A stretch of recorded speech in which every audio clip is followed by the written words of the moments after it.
Hello friends, this is Chetan. Recently आपने एक news सुनी होगी कि रशिया की जेल में पुतिन के जो विपक्षी नेता हैं एलेक्सी नवेल्नी, उनकी मौत हो चुकी है। रशिया में इसको लेकर काफी प्रोटेस्ट किए जा रहे हैं। 400 से ज्यादा लोगों को हिरासत में ले लिया गया। वहीं दूसरी ओर एलेक्सी की जो वाइफ है, जिनका नाम यूलिया है, इन्होंने पुतिन को धमकी दे डाली कि वो एलेक्सी की मौत का बदला लेकर ही रहेंगी, अपने हस्बैंड के अधूरे काम को पूरा करेगी और पुतिन को जड़ से उखाड़कर फेंक देगी। इसके अलावा जो अमेरिका है, उसकी तरफ से बाइडेन ने ये कमेंट कर दी कि इस घटना के पीछे राष्ट्रपति पुतिन का हाथ है और रशिया को सबक सिखाने के लिए अब अमेरिका इस पर और भी प्रतिबंध लगाएगा। नाउ क्वेश्चन ये है कि एलेक्सी नवेल्नी आखिर थे कौन, जिनको लेकर इतना कोहराम मचा हुआ है। क्वेश्चन ये भी है कि क्या पुतिन ने एलेक्सी की हत्या करवाई?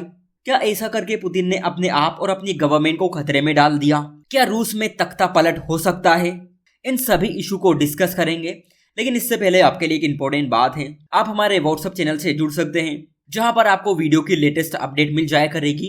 और अगर आप में से कोई सिविल सर्विसेज की तैयारी कर रहे हैं तो उनके लिए वहां पर करंट अफेयर्स के माइंड में प्रोवाइड किए जाते हैं, जिससे आपकी तैयारी और भी बेहतर हो सके। ऑलराइट फ्रेंड्स, एलेक्सी नवेल्नी को व्लादिमीर पुतिन का एक स्ट्रॉन्ग अपोजिशन माना जाता था। 19 साल से वो जेल में सजा काट रहे थे और जिस मुकदमे में उन्हें सजा सुनाई थी उसे राजनीति से प्रेरित बताया जाता था। पिछले साल एलेक्सी नवेल्नी को आर्कटिक की सर्किल जेल में ट्रांसफर कर दिया था, जिसे रूस की सबसे खराब जेल माना जाता है। इनकी मौत कैसे हुई, ये एक तरह की मिस्ट्री है। किसी का कहना तो ये है कि इन्हें जहर देकर मारा गया, तो कोई कहता है कि उनके हार्ट पर पंच मारा गया।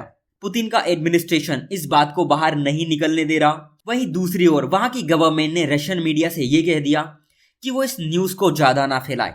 फ्रेंड्स, एलेक्सी ने रूस में हो रहे करप्शन को लेकर इन्वेस्टिगेशन की थी और पूरे रूस के लोगों का ध्यान इस तरफ आकर्षित किया था कि पुतिन की लीडरशिप में किस तरह से बड़े बड़े करप्शन किए जा रहे हैं। इतना ही नहीं, इन्होंने ये भी कहा था कि पुतिन की पार्टी चोरों की पार्टी है, जिसमें बड़े बड़े चोर भरे पड़े हैं। ये कहते थे कि रूस की राजनीति में पारदर्शिता होनी चाहिए और यही कारण था कि ये पुतिन का विरोध करते थे। सही मायने में देखे तो इन्हें पुतिन के विकल्प के तौर पर देखा जाता था। और जैसे ही एलेक्सी ने रशियन प्रेसिडेंट के इलेक्शन के लिए अपनी उम्मीदवारी की घोषणा की थी, वहां की गवर्नमेंट ने इनके खिलाफ क्रिमिनल केस ओपन कर दिए और इन्हें जेल में डाल दिया।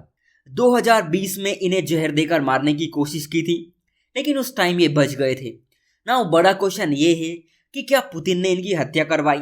देखिए, इसमें हम साफ तौर पर तो नहीं कह सकते, लेकिन पिछले कुछ टाइम से एलेक्सी पुतिन के सबसे बड़े अपोजिशन के रूप में देखे जाते थे। जब ये व्यक्ति प्रेसिडेंट इलेक्शन लड़ने वाले थे, तब इनके खिलाफ क्रिमिनल केस ओपन कर दिए। दूसरी तरफ अगर आप देखोगे तो पुतिन अपने विरोधियों को मारने के लिए जाने जाते हैं। एंड कुछ टाइम पहले येवगेनी प्रिगोजिन भी मारे गए थे, जिन्होंने पुतिन से बगावत की थी।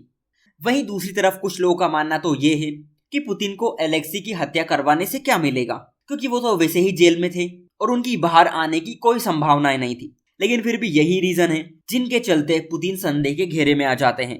एक क्वेश्चन ये भी है कि क्या अगर पुतिन ने इनकी हत्या करवाई तो क्या पुतिन की ये सबसे बड़ी गलती साबित होगी? क्या पुतिन अपनी कुर्सी से हाथ धो बैठेंगे? देखिए, जिस तरह से इनकी वाइफ ने जो संकल्प लिया है ना, उससे तो यही लगता है कि वो पुतिन को गिरा कर ही रहेंगी। इन्होंने क्लियरली ये मैसेज दे दिया है कि वो इनके हस्बैंड के कामों को आगे बढ़ाएंगी। और इंटरेस्टिंग बात ये है कि ये पहले बिल्कुल भी पॉलिटिक्स में एक्टिव नहीं थी, लेकिन एलेक्सी की डेथ ने इनको मजबूर कर दिया कि पुतिन के खिलाफ खड़ी हो। इतना ही नहीं, इन्होंने अभी जर्मनी में म्यूनिक कॉन्फ्रेंस में हिस्सा लिया।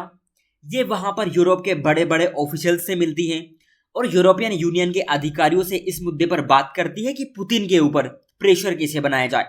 जैसा कि आप पहले से ही जानते हैं कि यूरोप हमेशा रूस में तख्ता पलट करना चाहता है। ऐसे में ये जो घटना है ना, रूस की पॉलिटिक्स को बहुत ज्यादा प्रभावित करेगी, क्योंकि ये इशू जितना सिंपल दिखाई देता है ना, उतना है नहीं। इसका मतलब ये है कि इनकी वाइफ यूलिया पुतिन को सबक सिखाने के लिए यूरोपियन कंट्रीज से हेल्प ले सकती है। आप सिचुएशन को देखिए कितनी बुरी बनी हुई है। रशिया में प्रोटेस्ट हो रहे हैं, रशियन मीडिया चुप है, रशिया यूक्रेन वॉर चल रही है, वेस्टर्न कंट्रीज मौका ढूंढने में लगी है कि कब रूस में तख्ता पलट करवाया जाए। अपोजिशन लीडर एलेक्सी की हत्या हो जाती है। इनकी वाइफ यूलिया कसम खा के बैठ गई कि चाहे कुछ भी हो जाए पुतिन का ये बुरा हश्र करेंगी। दिक्कत ये है कि रशिया के प्रेसिडेंट व्लादिमीर पुतिन के सामने अब दो बड़े चैलेंज रेज हो गए। इनकी कंट्री वॉर में उलझी हुई है, तो दूसरी तरफ रूस की पॉलिटिक्स स्टेबल नहीं है। ऐसे में क्या कुछ कब बड़ी घटना हो जाए कह नहीं सकते, और सिचुएशन ऐसी बन चुकी है कि इन फ्यूचर पुतिन को एक बड़ा झटका लग सकता है। देखना यह होगा कि क्या व्लादिमीर पुतिन ऐसी सिचुएशन को हैंडल कर पाएंगे, अगर हाँ तो वो किस तरह। तो आज के लिए इतना ही। Thank you.